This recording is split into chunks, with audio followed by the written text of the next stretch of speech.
దేవునికి స్తోత్రములు. దేవుని బిడ్డలారా అంతా క్షేమంగా ఉన్నారండి.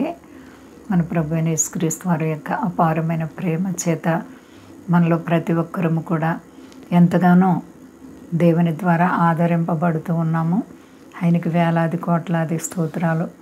అందరూ బాగున్నారండి. ఈరోజు దేవుని వాగ్దానం హెబ్రీలకు రాసినటువంటి పత్రిక 10వ అధ్యాయము 36వ వచనం.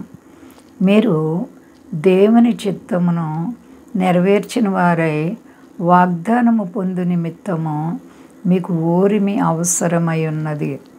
దేవునికి స్తోత్రం. హల్లెలూయా. ఎంత అద్భుతమైనటువంటి వాగ్దానమో చూడండి. దేవుని చిత్తాన్ని నెరవేర్చాలంటండి మనం. దేవుని చిత్తమును నెరవేర్చుట అందరికీ సాధ్యపడదు.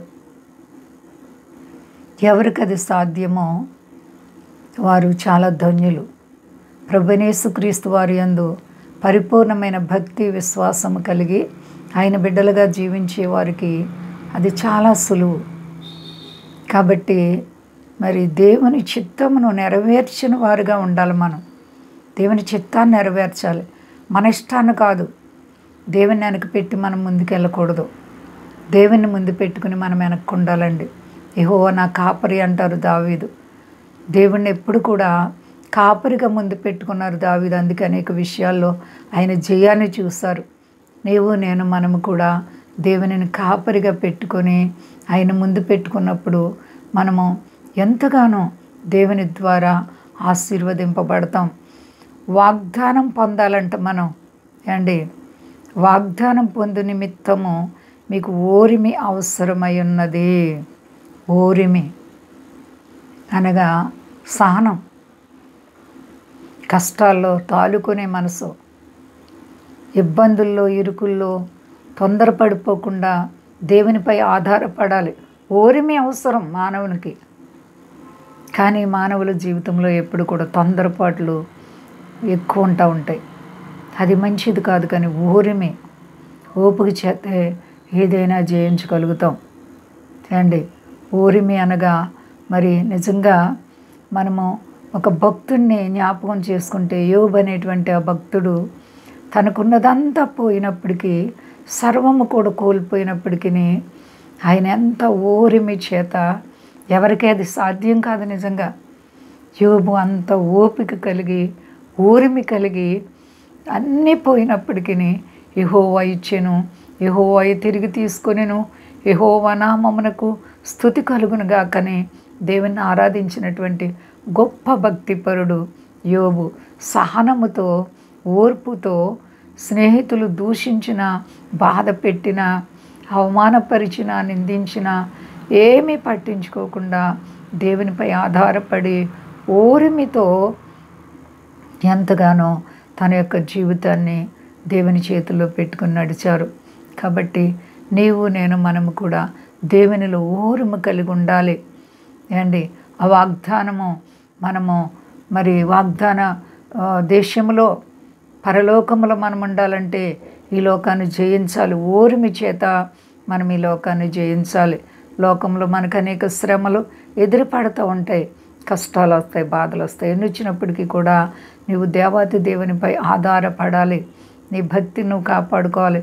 శత్రు వేసి అగ్ని బాణాలను ఆర్పగలగాలి. ప్రార్థనే మన విజయం. ప్రార్థనే మన ఆత్మీయ జీవితంలో బలం.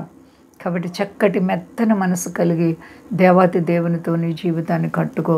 ప్రియ సహోదరి సహోదరా, నీవెవరైనా సరే నీ భక్తిని బట్టి దేవుడు నిన్ను హెచ్చిస్తారు, కాపాడుతారు.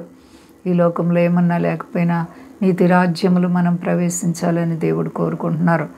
అయితే దేవుని కలిగిన మనం ఈ లోకంలో కూడా దరిద్రులుగా విడిచిపెట్టరు. ఆయన తన పిల్లలను ఆయన హెచ్చించే దేవుడు, గొప్ప చేసే దేవుడు.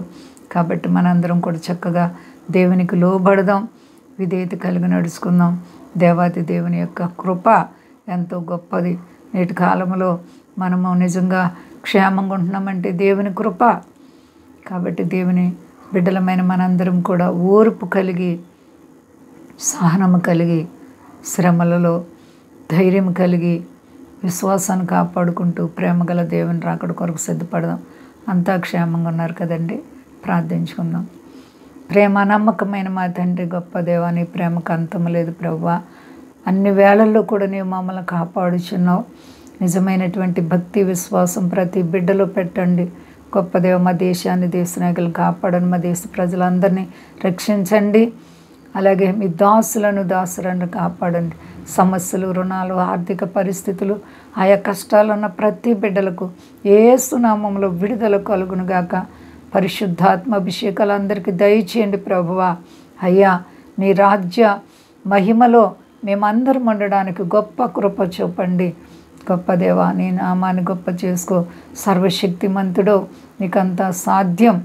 నమ్మదగిన దేవుడిగా నిరూపించుకో. అయ్యా, స్వదేశాలు ప్రతి బిడ్డలను పేరు పేరు చెప్పిన ఆశీర్వదించి మహిమ పొంది శక్తి గలేసైనామని అడుచున్నాను తండ్రి. ఆమె.